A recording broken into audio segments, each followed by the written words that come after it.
Le plan stratégique du Témiscamingue, on dit du plan qui est stratégique parce que c'est un plan qui se veut ordonné, réfléchi, en fonction des besoins du milieu.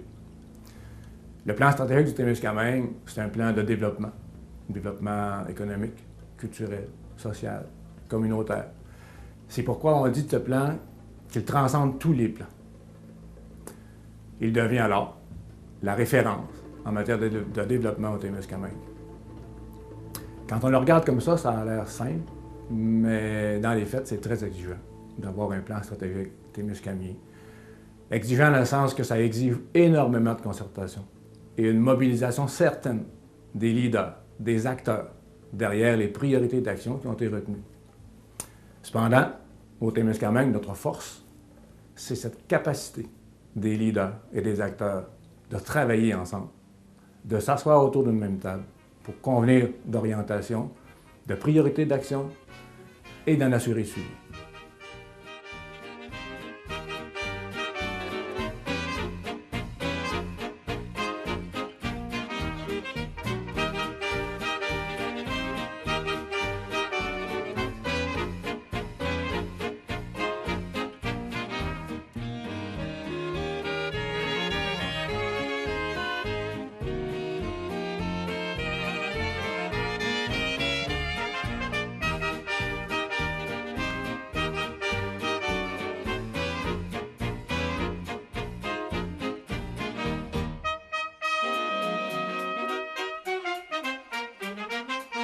Alles wird grün, 1000 Blumen erblühen, auch das Herz vor Sehnsucht glüht.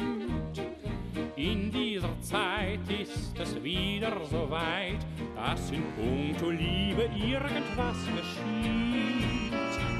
Junger Mann im Frühling möchte nicht gern allein sein, ja was macht er? C'est donc depuis 2008 que le regroupement Québec en forme est actif au Témiscamingue.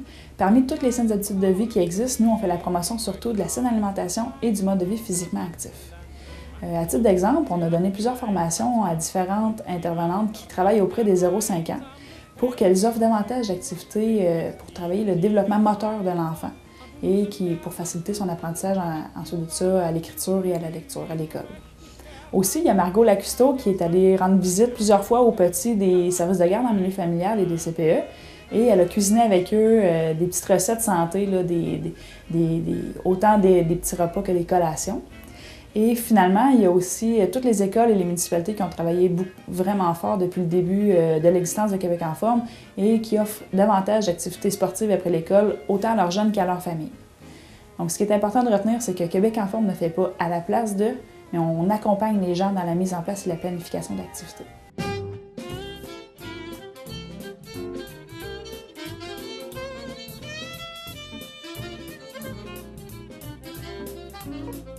Alors, nous avons signé une première entente de développement culturel au mois d'avril 2005 avec le ministère de la Culture, des Communications et de la Condition féminine du Québec et la MRC de Témiscamingue. C'était une entente d'une année, investissement de 30 000 $. Puis, nous avons signé une deuxième et une troisième entente, cette fois-là des ententes triennales pour un investissement de 180 000 $. Ces ententes soutiennent des projets qui ne peuvent être financés par les programmes réguliers du ministère de la Culture. Je pense entre autres à la restauration du domaine Breen, au support à la Biennale internationale d'art miniature, des panneaux d'interprétation historique à la Tulipe, une murale historique à Laniel, les dimanches après-midi au parc du Centenaire. Du côté théâtral, une scénographie du côté du Théâtre de la Lutte, les fantômes du cimetière, un documentaire au niveau du pont du Guacinaro et bien sûr beaucoup d'autres projets que nous avons eu le plaisir aussi de soutenir. Et nous sommes actuellement à négocier une quatrième entente pour 2012-2015.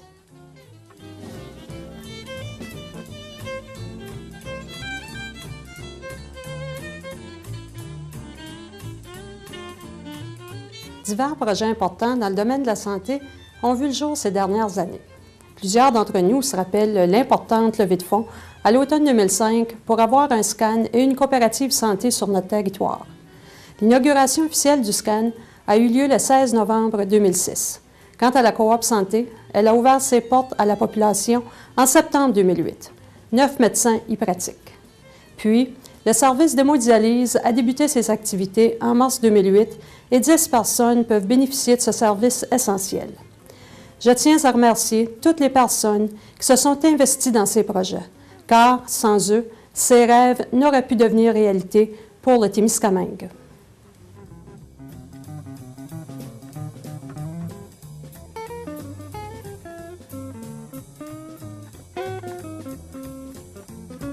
Cette transformation, en fait, du cinéma en salle de spectacle a permis, en fait, à partir de 2005, de présenter jusqu'à ce jour à peu près 140 spectacles. Et sans oublier le volet communautaire, chaque année, il y a une trentaine d'événements qui sont faits par les gens du milieu. Donc des réservations, soit des conférences, des spectacles de la troupe de danse, la troupe de théâtre et tout ça, ce qui finalement fait au bout du compte un achalandage d'à peu près 28 000 personnes, puisque en plus d'avoir transformé le théâtre, la corporation Augustin Chénier a acquis en 2010 le cinéma, qui maintenant s'appelle le cinéma du Riff, qui nous a permis d'augmenter la diversité des films et aller aussi chercher le volet cinéma d'auteur, ce qui est un volet qui me paraissait très important pour vraiment poursuivre dans l'aventure cinématographique.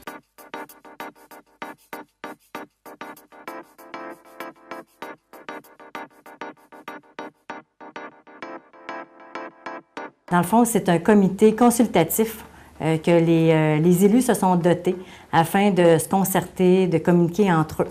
Donc, l'idée était de se regrouper avec les directeurs généraux ainsi que les agents de développement pour avoir la chance d'aller plus en profondeur sur un sujet quelconque ou parler d'enjeux importants au niveau de la municipalité régionale de comté de Témiscamingue.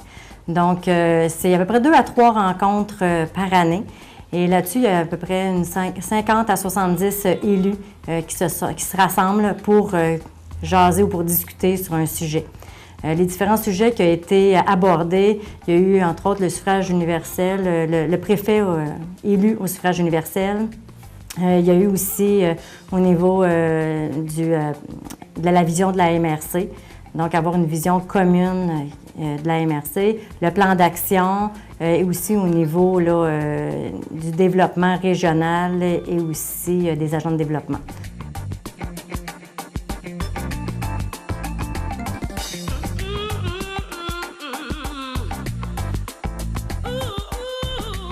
Eh bien, depuis près de 10 ans, le Centre de femmes a mis de l'avant des activités de sensibilisation pour favoriser l'intégration des femmes dans les milieux décisionnels du Témiscamingue.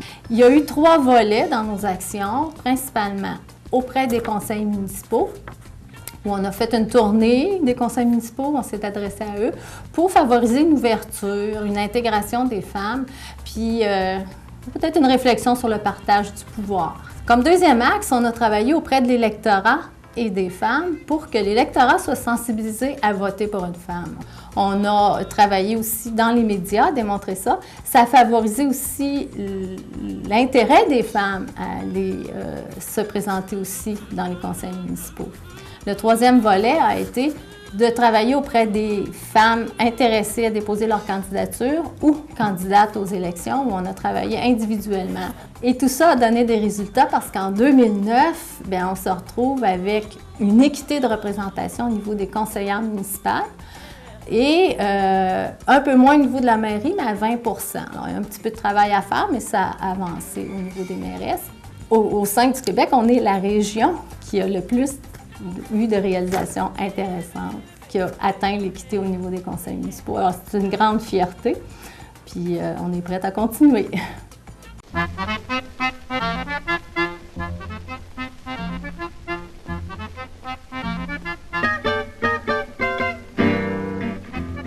Alors, on parle aujourd'hui de l'importance des plans stratégiques pour aider les municipalités à se développer.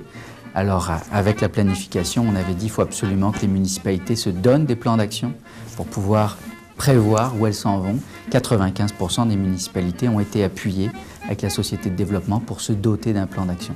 Et la plupart des municipalités sont aussi dans une deuxième phase de plan. Donc on voit que ça a été un exercice prolifique et intéressant pour les municipalités et que ça leur donne le goût de se moderniser et d'aller de l'avant.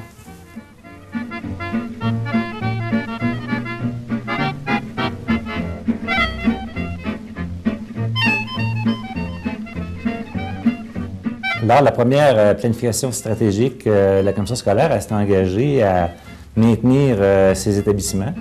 C'est sûr qu'on a dû fermer 3 écoles en 2010, mais je pense que c'est important de rappeler que depuis les années 80, on a perdu 55 de notre clientèle, ce qui représente environ 2300 élèves. Donc, on a pu tenir le fort pendant toutes ces années-là, surtout par de l'innovation, c'est-à-dire par du transfert d'élèves d'une paroisse à l'autre et aussi par des classes multi-âges. Encore aujourd'hui, c'est un grand défi, la baisse de clientèle. On travaille présentement au niveau des technologies de l'information. On regarde pour de la formation à distance et si c'est concluant, peut-être ça va nous permettre d'offrir de la formation, entre autres des cours optionnels au secondaire. Dans les cours, on n'a pas le minimum d'élèves requis. On veut améliorer notre taux de 74 à 84 d'ici 2020. Pour ce faire, on ne pourra pas y arriver seul. On va avoir besoin de toute la communauté, les parents, le milieu des affaires, pour faire en fait de la réussite et de la persévérance une valeur témiscamienne.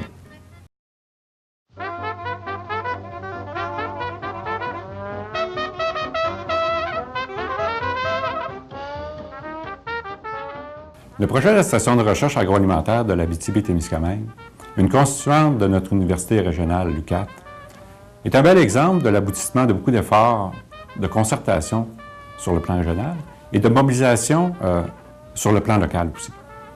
Ce projet n'est pas le fruit du hasard, bien au contraire. Il a été bâti petit à petit durant les dernières années. Plus récemment, c'est avec la mise en place de la Corporation de développement de l'enseignement supérieur du Témiscamingue que des pourparlers ont été accélérés, que l'on a assisté à une exceptionnelle levée de fonds dans le milieu et que le projet s'est finalement réalisé. Certes, le projet est de portée régionale et même plus. Mais avec la station Notre-Dame-du-Nord, le Témiscamingue est maintenant bien positionné pour développer son leadership dans le domaine de l'agroalimentaire. C'est donc une réalisation dont nous devrions tous être très fiers.